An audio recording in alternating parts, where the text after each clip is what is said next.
कांग्रेस इन दिनों सुर्खियों में है और इनके विधायक तो एक से एक बढ़कर हैं, जिनके कारनामों का बखान करते हुए सभी के पसीने छूट जाएंगे। विधायक अंबा प्रसाद, उमाशंकर अकेला और इरफान अंसारी कांग्रेस के ताज में वो नायाब हीरे हैं जिनसे कांग्रेस नेताओं की झारखंड में फजीहत हो रही है। यही नहीं, इनके कारनामों के कारण झारखंड की हेमंत सोरेन सरकार को भी परेशानी हो रही है। फिलहाल कांग्रेस के विधायक इरफान अंसारी अपने बयान के कारण काफ़ी सुर्खियां बटोर रहे हैं, जिन पर कांग्रेसी सवालों के घेरे में खड़े हो गए हैं। जब कांग्रेस के ऐसे विधायक रहेंगे तो कांग्रेस पार्टी को विरोधियों की कोई ज़रूरत ही नहीं होगी। इरफान अंसारी ने योग करने वालों को निशाने पर लेने के साथ ही महिलाओं को योग करने को लेकर अश्लीलता से जोड़ दिया है। महिलाओं को लेकर इरफान अंसारी क्या कह रहे हैं, ये आप भी सुनिए। योग कीजिए ना, कौन मना किया है? अब दिखाने के लिए, बॉडी का पार्ट दिखाने के लिए अगर आपकी वक्त का कमी नहीं है, कपड़े अच्छे से पहनिए। नहीं, इस्लाम समाज, कोई भी समाज, सॉरी मैं कह रहा हूँ, कोई भी समाज इस बात का इजाजत नहीं देगा आपको कि अगर आप पर्दे में सब काम है। यदि कोई भी महिला योग करे, निश्चित तौर पर उसका स्वागत है। योग के बदले में वो अंग प्रदर्शन करे। सुना आपने विधायक इरफान अंसारी महिलाओं को योग के संबंध में क्या कह रहे हैं। जिस योग शिक्षिका राफिया नाज के बारे में ये जनाब कह रहे हैं, वह उनसे ही सवाल पूछ रही है। इरफान भाई को कला की जगह अंग और सिर्फ कपड़े ही दिखते हैं। इरफान भाई का नज़रिया यदि ऐसा है तो मैं खुदा से दुआ करूंगी कि खुदा उनके इस नज़रिए का इंसाफ करे। बहन शानिया मिर्ज़ा, माँ शबाना आज़मी, क्रिकेटर, मॉडलिंग करने वाली महिलाएं और इसके साथ साथ स्पोर्ट्स में शामिल होने वाली महिलाएं, क्रिकेट खेलने वाली महिलाओं में इरफान भाई को उनका कला दिखता है या उनके कपड़े दिखते हैं या उनका अंग दिखता है। खुदा इरफान भाई के नज़रिए को माफ़ करे।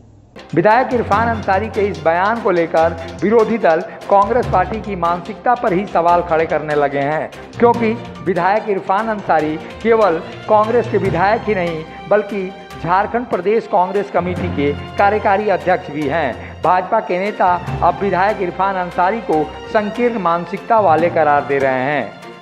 देखिए, इस संकीर्ण नज़रिए से बाहर निकलने की आवश्यकता है। आज महिलाएं घर के बाहर जाकर कामकाज संभाल रही हैं और ऊंचे ऊंचे पदों पर काम कर रही हैं। तो एक संकीर्ण मानसिकता को लेकर जो आप कह सकते हैं परंपरागत मुस्लिम समाज का जो ढांचा ढोने की कोशिश कर रहे हैं, कहीं उससे बाहर निकलना होगा। और समाज इसको स्वीकार नहीं करता कि कौन से कपड़े पहन के कौन निकला है। उसका चरित्र हनन मत कीजिए आप। और वो लड़की जो अपने क्षेत्र में बढ़िया काम कर रही है, उसकी पीठ ठोकने की आवश्यकता है कि वैसे तत्वों से जो दकियानुसी विचार के साथ चलते हैं, योग को कहीं मानते हैं कि नहीं ये धर्म विशेष से जुड़ा हुआ है, तो वैसे लोगों के खिलाफ अगर कोई लड़ाई लड़ रहा है तो उसको पीठ ठोकने की आवश्यकता है, शाबाशी देने की आवश्यकता है। लेकिन उनके साथ ही काम कर रहे कांग्रेस पार्टी के प्रदेश कार्यकारी अध्यक्ष राजेश ठाकुर को उनका बयान सुनाई नहीं दे रहा है और वह इस मामले को टालते हुए नजर आ रहे हैं। किसने कहा है जब तक मैं वो बयान नहीं देख लेता हूँ तब तक इस चैनल में क्या चलता है, अगर दिन भर यही देखता रहेगा आदमी तो नहीं चलता है काम। अगर मेरे संज्ञान में ये बात आएगी, राफिया जी मुझे बताएंगी, तो मैं निश्चित रूप से उस पर बयान दूंगा। चलिए, राजेश ठाकुर को तो इरफान अंसारी का महिलाओं के लिए दिया गया अमर्यादित बयान सुनाई नहीं दिया। भले ही पूरा झारखंड ही नहीं बल्कि पूरा देश उस बयान को सुन लिया है और उससे पूरा देश शर्मिंदा है, लेकिन महिला कांग्रेस की अध्यक्ष गुंजन सिंह ने उनके बयान को सुन लिया है और वो लगातार महिलाओं को लेकर इस तरह के बयानों को लेकर निंदा करती हुई नजर आ रही हैं। कांग्रेस पार्टी के कार्यकारी अध्यक्ष इरफान अंसारी के बयान की उनके ही दल की महिला प्रदेश अध्यक्ष गुंजन सिंह निंदा करती हुई नजर आ रही हैं। प्रदर्शन में तो उसको खारिज कर रही हूँ कि अंग प्रदर्शन योगा कहीं से नहीं होता है। वो अपने स्वास्थ्य के लिए करते हैं लोग, चाहे वो पुरुष हो या महिला हो। योगा तो पुरुष भी करते हैं, तो ये महिलाओं पे बात कहाँ से आ गई कि योगा अंग प्रदर्शन का एक माध्यम है। अगर वो बोले हैं तो ये उचित नहीं है। पूर्व केंद्रीय मंत्री सुबोध कांत सहाय भी बिना नाम लिए हुए इरफान अंसारी को नजरिया बदलने की सलाह दे रहे हैं। किसको कितना योगा के बारे में बुद्धि है, जानकारी है, ये मैं नहीं जानता हूँ, लेकिन योगा मूलतः स्वास्थ्य से जुड़ा हुआ एक कार्यक्रम है, वो धर्म से उसका कोई ताल्लुक नहीं है, वो स्वास्थ्य से जुड़ा हुआ है। आप क्या शब्दों का उच्चारण करते हैं, इससे आपके श्वास की नली में, आपके सीने में क्या असर होता है, उससे जुड़ा हुआ है। तो मैं उसको साफ तौर पे मानता हूँ कि इसको धर्म से न जोड़ें, इसको अपने जीने के तरीके से जोड़ें, स्वास्थ्य से जोड़ें।